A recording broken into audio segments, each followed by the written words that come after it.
In 1917, the US Radium Corporation hired hundreds of young women to paint luminous watch dials. The chemists on the floor used lead screens, tongs, and masks.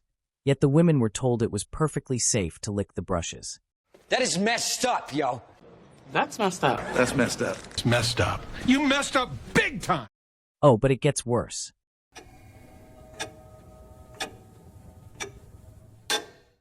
Imagine checking your watch and getting your head blown off. That was one of the dangers of World War I. Soldiers couldn't expose themselves to read a pocket watch in the trenches. The military needed watches soldiers could read in total darkness, without any light source whatsoever. The solution had already been sitting in a Paris laboratory for over a decade. Marie Curie had observed her newly discovered element persistently glow. In her own autobiography, she described going into her workroom at night and seeing her bottles glowing on every side.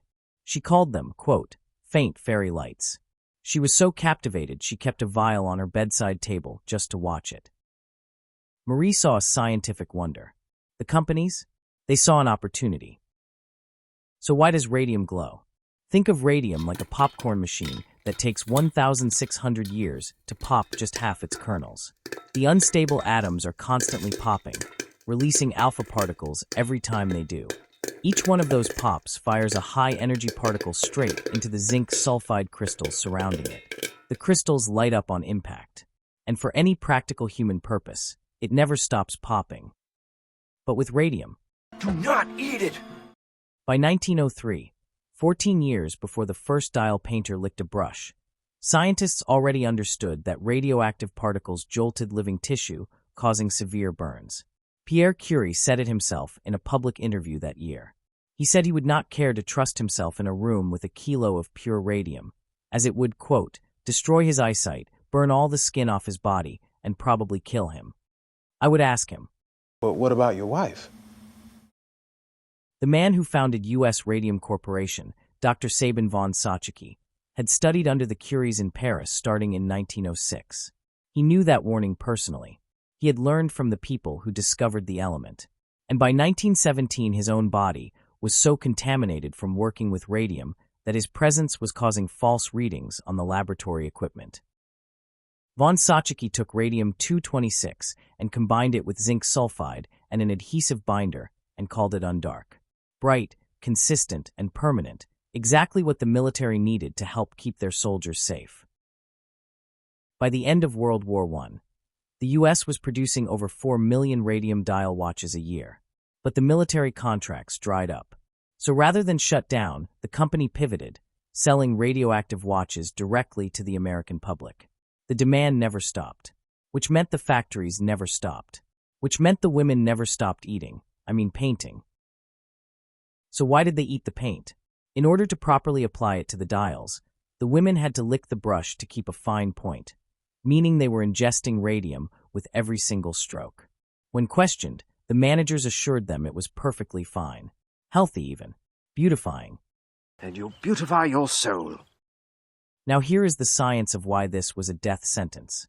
Radium sits in group 2 of the periodic table, the same chemical family as calcium. The human body cannot tell them apart.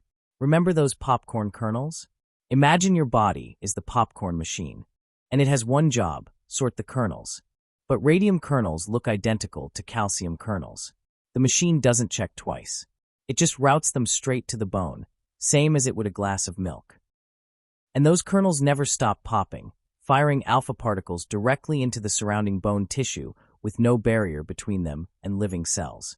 From the outside you look fine. The inside is being destroyed. The first woman to die was Amelia Maggia in 1922. Her symptoms began with a toothache. Within months her jaw was surgically removed. She died of a massive hemorrhage. The company told her doctors she had syphilis. By 1924, 50 women at the plant had reported illness. 12 were dead. The women who survived spent years fighting the company in court. The company stalled and delayed, hoping the remaining plaintiffs would die before a verdict was reached. Eventually they settled. $10,000 each. Medical bills covered. $600 a year pension. Most of them were dead shortly after. Marie Curie, the woman whose discovery started all of this, died in 1934 of aplastic anemia. Her bone marrow destroyed by decades of radiation exposure. Her notebooks are still so radioactive they are kept in a lead-lined box. You have to sign a liability waiver just to read them. And Dr. von Saucicki, the man who invented Undark, built the company, and told those women the paint was safe, died in November 1928. Aplastic anemia, destroyed by his own invention. The watches they painted still glow today. The women are gone. The radiation is not.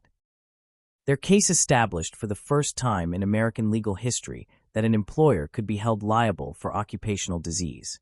The safety protocols developed from studying their bodies were used directly by the Manhattan Project.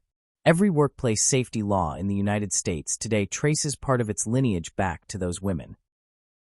The women who were told a glowing poison was safe to put in their mouths, lied about, smeared, and left to die, ended up protecting every worker who came after them.